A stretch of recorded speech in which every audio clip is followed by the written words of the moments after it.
এই বাজেটের পর আমার মনে হচ্ছে যে আমাদের দেশের গরিব আরও গরিব হবে, নিম্নবিত্ত হবে, মধ্যবিত্ত নিম্ন মধ্যবিত্ত হবে, এবং উচ্চ মধ্যবিত্তে চলে আসবে, কিন্তু ধনী আরও ধনী হবে।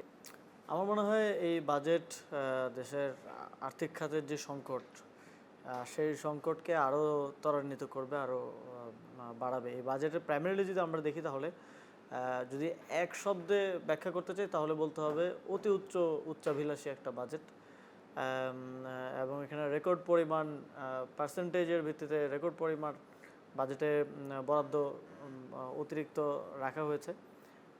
ফলে এটা বিগত বছরের বাজেটের থেকে অনেক বড় একটা জাম্প এবারের বাজেটে হয়েছে। এবং আমার মনে হয় যে যেমন এই বাজেটে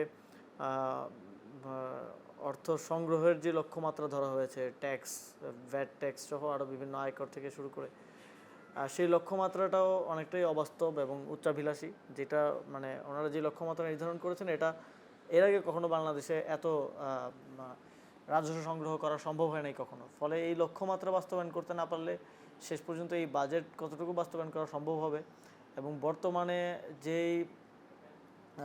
যেটা ওনারা এস্টিমেট করেছেন যে যত ঋণ লাগবে, দেশি বিদেশি ঋণ লাগবে এই বাজেট বাস্তবায়ন করতে হলে, সেই পরিমাণটা আরও অনেক বেড়ে যাওয়ার একটা সম্ভাবনা আমরা দেখি। কারণ রাজস্ব সংগ্রহের ক্ষেত্রে আমরা এতটা যদি বাস্তববাদী হই, তাহলে এতটা উচ্চাভিলাষী হওয়ার সুযোগ নাই।